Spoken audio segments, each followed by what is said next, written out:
Halo, good morning anak-anak Miss. Oke, kita akan mulai pembelajaran kita untuk hari ini, yaitu kita akan belajar tentang kerjasama dan juga tentang pembagian bilangan. Kerjasama merupakan salah satu wujud sikap bersatu dalam keberagaman. Dengan bekerja sama, kita dapat mengerjakan sesuatu dengan lebih cepat. Nah, pekerjaan juga terasa lebih ringan dan menyenangkan jika dilakukan bersama-sama. Kerjasama dapat memperkuat persahabatan dan juga membina kekompakan. Nah, contoh kerjasama di rumah.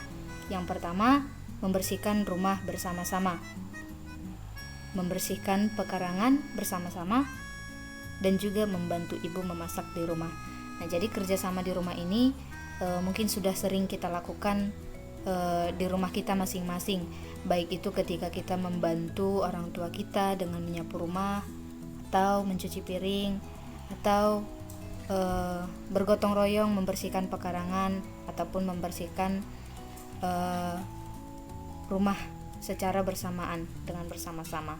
Nah, ada juga contoh kerjasama di sekolah, misalkan membersihkan kelas bersama-sama, membersihkan dan menata pekarangan sekolah, dan juga melakukan permainan secara kelompok.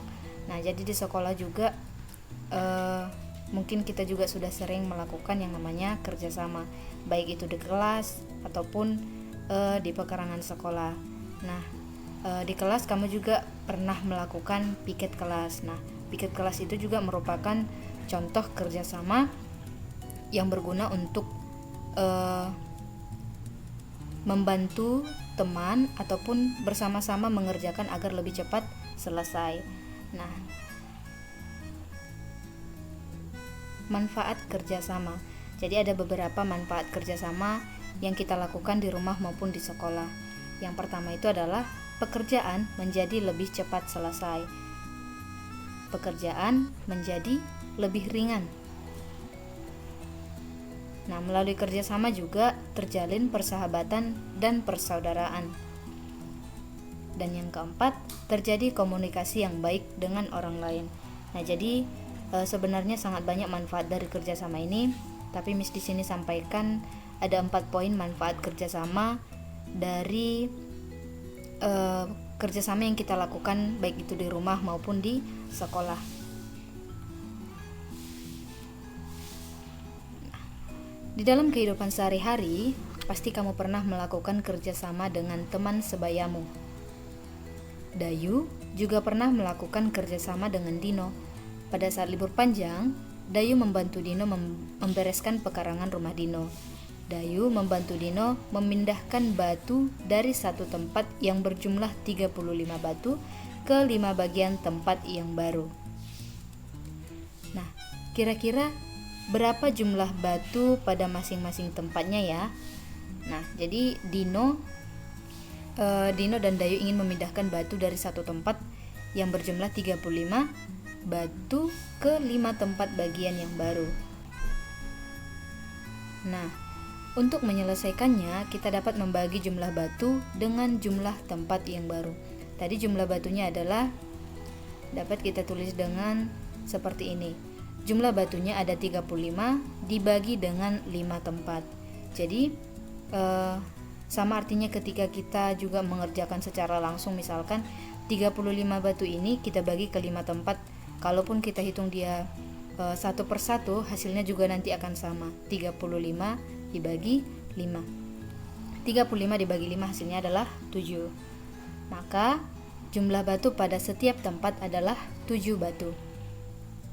Nah, di sini akan Miss berikan 2 contoh lagi tentang pembagian bilangan.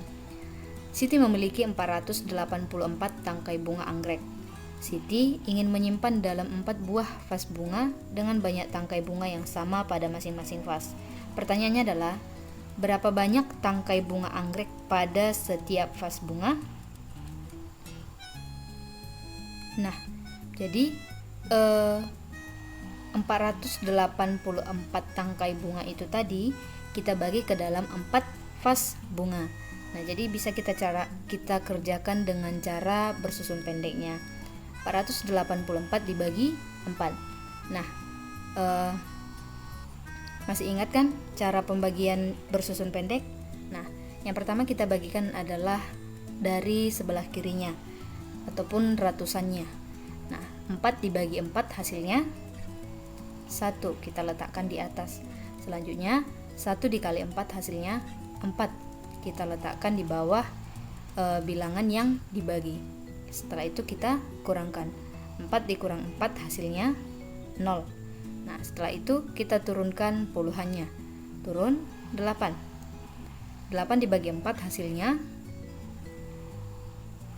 2.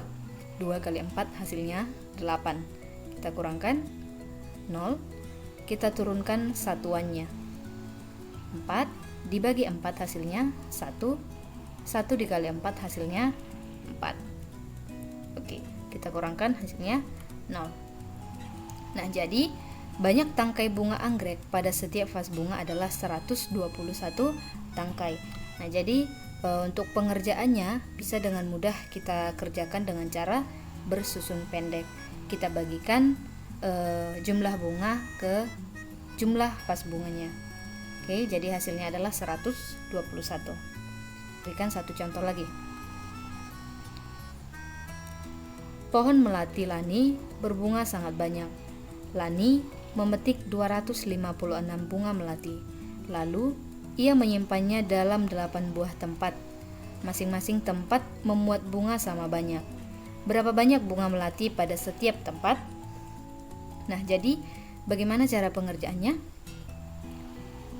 Jumlah bunga melatinya ada 256 dan akan menyimpan dalam 8 buah tempat. Nah, cara pengerjaannya adalah bunganya kita bagikan dengan jumlah tempat. Jumlah bunganya adalah 256, berarti kita bagikan dengan 8. Oke, kita kerjakan dengan cara bersusun pendek. 256 dibagi 8. Oke, kita mulai dari angka yang pertama. 2 dibagi 8. Nah, karena angka 2 ini ataupun angka yang ingin dibagi ini lebih kecil dari pembaginya, maka jika tidak bisa dibagikan, kita ambil 2 angka pertamanya. Ya, jika angka pertama yang akan kita bagikan tidak habis dibagi oleh pembagi, 2 tadi tidak habis dibagi oleh 8, maka kita ambil 2 angka pertama. 2 angka pertama itu yang mana? 2 dan 5. Jadi kita ambil 2 angkanya. 25. 25 dibagi 8 hasilnya. Nah, kalau tidak ada pembagian yang habis dibagi langsung oleh bilangan yang dibagi, bisa kita ambil 8 kali berapakah? 8 kali berapakah yang tidak melebihi 25? 8 kali 3. 3 kali 8 hasilnya 24. Oke. Setelah itu kita kurangkan. 5 dikurang 4 hasilnya 1. 2 dikurang 2 hasilnya 0. Boleh kita tulis, boleh juga tidak kita tulis. Oke, setelah itu kita turunkan satuannya. 6. 16. Jadi 16 dibagi 8 hasilnya ya 2. 2 dikali 8 hasilnya 16. Kita kurangkan hasilnya 0. Jadi banyak bunga melati pada setiap tempat adalah 32 bunga. Nah, jadi yang 256 bunga melati tadi setelah dibagi ke 8 tempat, maka setiap tempat itu masing-masing memiliki 32 bunga. Oke, demikian untuk pembelajaran kita hari ini mengenai kerjasama dan juga tentang pembagian bilangan. Silahkan kamu kerjakan lembar kerja yang sudah Miss berikan. Jika masih kurang paham, boleh diulangi video yang Miss kirimkan. Selamat mengerjakan. Tuhan Yesus memberkati.